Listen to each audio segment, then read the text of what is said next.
eto, si General Marbil. We will be filing case. Di ba ho, mga kababayan, mga boss chipamo, sir? Doon ho sa bahay nila sa Davao, no? Sabi nila, diyan sila tumitira, diyan sila nakaano. Yan yung laging pinapakita nila sa mga pictures ho no? Si dating Pangulong Duterte nakakulambo doon sa bahay doon sa Davao. Re-raid din daw ho, mga kababayan, ng mga kapulisan. Ibinlag din ho natin kaninang umaga na nag-post si General Nicolas Torre III, mga bossing, na fake news at walang katotohanan na may ipinadalang 30 na CIDG para lusubin po yung bahay ni dating Pangulong Duterte. Ano po? Sabi ni Isko Flores, engot din itong si Wake and Bake. Oh. Kaya sabi ni Isko Flores. Ngayon inaalam ng mga kapulisan kung sino ba ang may pakana o sino ba ang promotor nung sinisigaw nila na merong suguran at merong raid na mangyayari sa bahay ni dating Pangulong Duterte. Bakit hindi ho gagawin ng kapulisan yan? Nagdudulot ho ng mga bossing, ng mga pagkagulo sa isang lugar. Tignan nyo, ayan, imbis na ho, wake and bake na yung kanilang mga kababayan doon. Imbis ho, nagkakantulog na ho, yung 10 oras ng gabi, napalabas pa, pumunta doon sa bahay nila. Di po ba? Ano ibig sabihin ng kantulog? Nakakandong na yung isang paa nung si Mrs. kay Mr. Yun po yung kantulog. Diba? Imbis na ho, mahimbing na ang tulog, napalabas pa dahil doon sa pagsigaw-sigaw nila na meron daw pong raid at susugod ang mga kapulisan sa bahay nila. Ito po, pinapahanap na po yung nagkalat ng fake news na yan. Ang nakikita ko po kasi doon sa mismong video, yung bakla po na kaibigan ni Kitty. At sinasabi, kinakausap si Kitty Duterte na, eto na Kitty, nandito na ang mga taga Davao, nandito na ang mga kapitbahay natin, no? Huwag na kayong mag-alala. So, ang unang papasok sa isip ng sambayan na Pilipino, galing kay Kitty Duterte, yung impormasyon. Di ba? Sabi ni Eseng Mariano, tatay mo ang sumira ng kinabukasan ng mga batang biktima ng EJK. Correct? Game! Actually, sir, yung rally nga sa Davao, kanina kausap ko yung director ng ECG natin, na-identify na po natin yung vlogger na nagkakalat po na yan. And we will... Yun ba yung bakla na maputi yung muka? mukhang damay din yun, ano? Mukhang damay din yun. Silang dalawa ni Kitty. Sabi ni Kitty, sabi ng bakla na nagkalat, kausap niya daw sa kabilang linya, si Kitty Duterte. Malamang etong dalawa. Di ba, Techie Mind, shoutout sa iyo, at Len De Los Santos. At Erwin Gamboa, baka na high si Wake and Bake that time. Hallucination lang pala. Gumawa ng eksena. Pwede, ano? Baka, kasi ganyan ho, mga kababayan Yung tipo bang nakakakita ka, nakakarinig ka, nung mga boses na sinasabi, ganito mangyayari. Tapos kapag wala na, wala ka na ding maririnig. Back to normal ka na. Pwede. Be filing case. Pina-freeze po natin yung kanyang yung ebidensya, but we'll be filing yung case po. I don't want to name yung tao.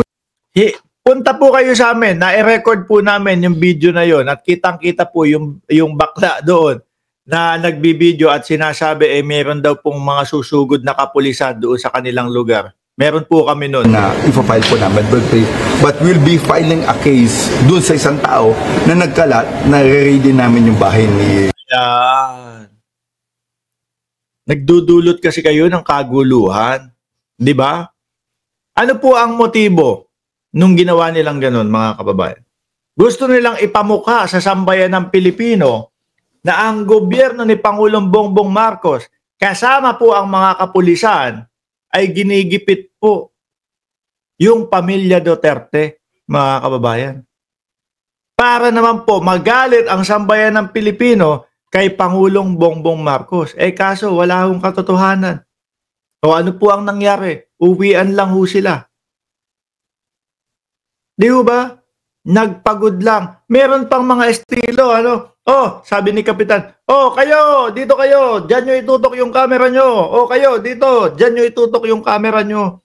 Parang ano, parang tawag dito, yung Coco Martin style. Kapag ka nag-ano, kapag ka may shooting, ano po, oh, ikaw, camera 1, dito ka nakatutok, no? Diyan papasok yung mga kapulisan. Camera 2, diyan ka nakatutok, papasok yung mga kapulisan. Camera 3, oh, dito ka lang nakatutok. Ang siste po parang ano parang may director pa. Ang nangyari naman uwian naman po sila. Di po ba? ng ano natin. Identified naman siya. Ay, identified po. With name? Yeah, of course. Dun sa vlogger po. Kailan, sir, ang filing na po? Ang sabi po ng director ng ECG namin today po, we will be filing case. Uy, papile na agad-agad. Yung vlogger na yon, ha? Magsalita ka, dali, magsalita ka. O gusto mo, invite ka namin dito sa aming channel para marinig ang iyong marinig ang iyong panig. Ay paliwanag niya, di ba mga kababayan? Sir, balikan ko lang yung kay Alvin. Incident kay Paolo Duterte sa Davao. Why was it necessary for the PNP to deny that you have that CCTV? Wala pa kaming CCTV right now, no? Kasama po dun. Eto naman kay Pulong, biruin nyo mga kababayan. Dating Pangulong Duterte, kulong. Inday Sara Duterte, nanganganib, makulong. No? Oh. Pulong Duterte, mukhang may kakaharaping pagkakakulong. Mga kababayan. Kitty Duterte, oh, posible na makasama siya doon sa nagpakalat nung may susugod daw pong mga kapulisan sa kabahayan nila. Kulong din ba yun?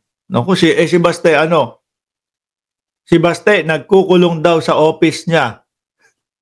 Hindi, si Baste daw, nandoon sa office niya, pumapasok ng laseng. Ayon po yan kay Ramon Tulpo, mga kababayan.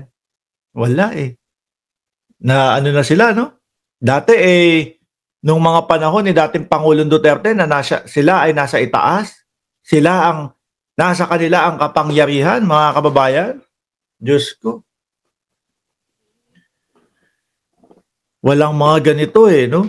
O ayan, nakita. Kaya gusto nilang maagaw yung posisyon Kaya gusto nilang mapabalik ang dating Pangulong Duterte o maagaw agad ni Inday Sara Duterte yung posisyon kay Pangulong Bongbong Marcos. Para yung mga ganitong eksena, yung mga ganitong nangyayari, yari si Jokla. Ay, si Techie Mind biglang pumapasok kasi yung comment Naku, yari nga yan si Jokla. Totoo.